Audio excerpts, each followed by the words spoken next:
Hola, mi nombre es Javier Jadaí Sánchez Ramírez. Actualmente curso el primer semestre en la licenciatura en Teología Bíblica, módulo de Teología Trinitaria 1 en el Instituto Bíblico Filadelfia. Acompáñame a ver el día de hoy cómo Dios, de manera soberana, obra en su creación y cómo interactúa con ella, especialmente en las cuestiones de la redención y la providencia divina, en función a nuestra existencia. Apreciamos que nuestro Dios está interesado en su creación. De esta forma podremos contemplar con claridad las maneras en que Dios obra en el mundo y en la vida de los creyentes. Estamos convencidos de las palabras del pastor Paul Washer, donde él escribe que una correcta visión de Dios es necesaria para tener una correcta visión de todo lo demás. Solo a la luz de un verdadero conocimiento de Dios podemos tener un verdadero entendimiento de la realidad, especialmente con respecto de quiénes somos, qué necesitamos y el propósito de nuestra existencia. Hablemos acerca de la creación. Entendemos en el cristianismo que Dios es el creador de todo lo visible e invisible, porque la Biblia comienza con una declaración de Dios como creador. Génesis 1:1 nos dice: en el principio Dios creó los cielos y la tierra. Por esto, el credo de los apóstoles inicia con estas palabras: creo en Dios Padre Todopoderoso, creador del cielo y de la tierra. Pero ¿cómo interviene la Trinidad en la creación? La creación de todo se expresa con el término ex nihilo, que significa se hizo de la nada. Y esto porque fue creado con la palabra del Señor, o con el verbo, logos. Para ilustrarnos, Juan 1:1 escribe: en el principio ya existía el verbo, y el verbo estaba con Dios, y el verbo era Dios. Entonces, al hablar, Dios hizo la creación. La Biblia no dice que Dios empezó un proceso como tratan de explicar algunas teorías, sino que creó obras terminadas. Por tanto, Dios es la causa de la existencia de todo.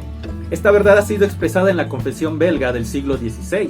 En el artículo 12 encontramos: creemos que el Padre, cuando le pareció bien, creó el cielo y la tierra y todas las otras criaturas de la nada por su palabra, a saber, a través de su Hijo. Dios le ha dado a todas las criaturas su ser, forma y apariencia y sus varias funciones, para servir a su Creador. Hasta ahora Dios también las sostiene y gobierna a todas según su eterna providencia y por su infinito poder, para que sirvan a la humanidad. Vamos a citar los 3 primeros versículos de Génesis, del capítulo 1, versículos 1 al 3, y vamos a ver que dice: en el principio Dios, hablando de la Trinidad, creó los cielos y la tierra estaba sin orden y vacía, y las tinieblas cubrían la superficie del abismo, y el Espíritu de Dios, señalando al Espíritu Santo, se movía sobre la superficie de las aguas. Entonces dijo Dios, el Padre, sea la luz. Entonces al hablar, obra el verbo, estamos viendo al Hijo, y hubo luz.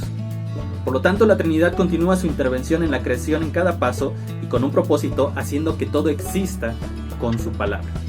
Queda claro en las Escrituras que la única explicación para la existencia de toda la creación es que Dios la hizo mediante su palabra.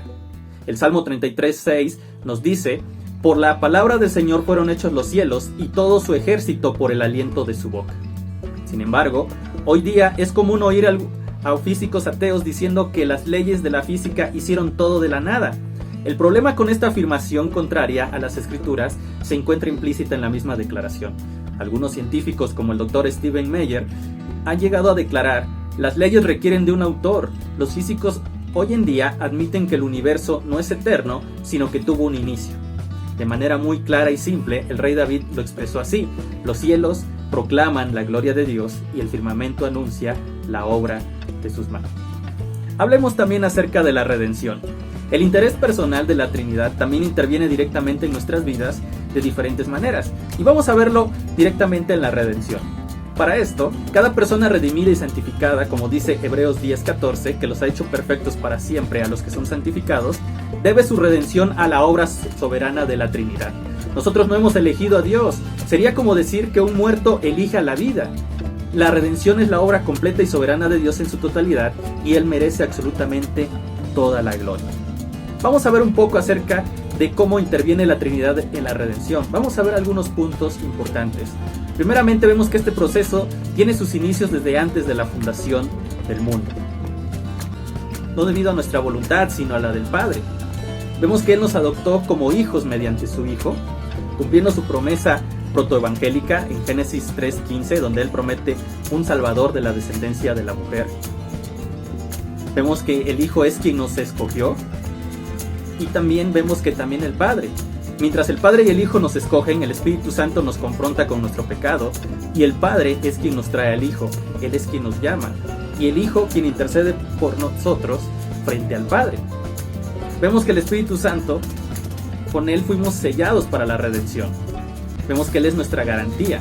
El Espíritu Santo intercede para nosotros, y el Espíritu Santo es quien da los dones para el bien de la iglesia y para la gloria de Dios, mientras esperamos el día del Señor. Hablemos un poco acerca de la providencia. Esto se refiere al cuidado de Dios por su creación. En otras palabras, Dios se hace responsable de su creación. Citando la confesión belga del siglo XVI, el artículo 13 dice: creemos que este buen Dios, después de haber creado todas las cosas, no las abandonó a la contingencia, al azar, sino que las dirige y gobierna según su santa voluntad, de tal forma que nada ocurre en este mundo sin la disposición ordenada de Dios. Sin embargo, Dios no es el autor del pecado, ni puede ser acusado del pecado que se comete, porque el poder y bondad de Dios son tan grandes e incomprensibles que Dios arregla y lleva a cabo su obra de manera excelente y con justicia, incluso cuando los diablos y los impíos actúan injustamente. De hecho, el Salmo 115, versículo 1, vemos que lo expresa de una manera maravillosa. No a nosotros, Señor, no a nosotros, sino a tu nombre da gloria, por tu misericordia y por tu fidelidad.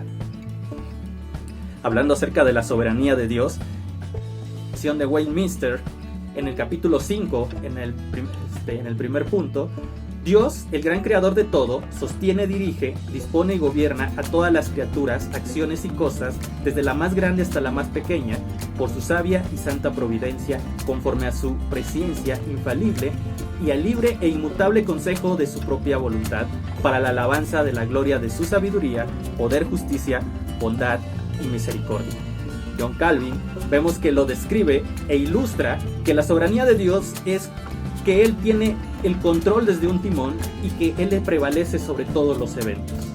Muchas veces cuando vemos que Dios interactúa, nosotros lo podemos conocer o para nosotros vienen siendo como milagros, porque están fuera del orden natural.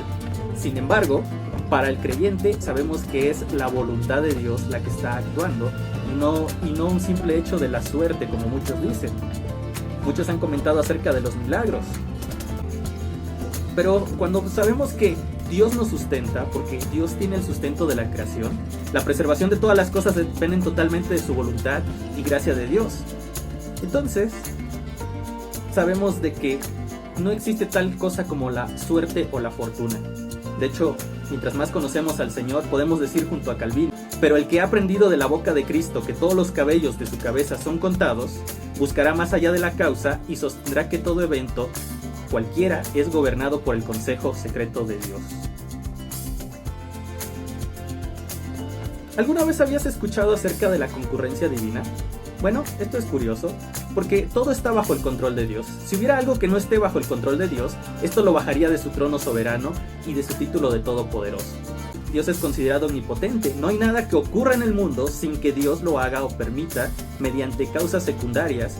Esto es lo que se conoce como concurrencia divina. No hay ningún evento que se encuentre lejos del control de Dios, pues todo tiene un objetivo y finalidad, y como ya lo hemos visto, es glorificar su nombre. Es por ello que cuando alguien peca, Dios no es responsable, sino que lo permite conforme a sus planes y propósito. Inclusive la maldad, podemos ver que está bajo el control de Dios. Entonces, ¿por qué es importante ver la providencia de Dios? Si entendemos que Dios es soberano e interactúa interrumpidamente con su creación a través de las causas primarias y secundarias, esto tendría que guiarnos a confiar en su providencia bajo cualquier circunstancia, ya sea en la salud, trabajo, dinero, recursos, y también capacitarnos para responder preguntas cruciales y comunes. Por ejemplo, ¿por qué ocurren cosas malas a las personas buenas y cosas buenas a las personas malas? ¿O por qué un Dios santo permite el pecado? No obstante, tenemos que tratar esos temas con sensibilidad cuando hablemos con las personas.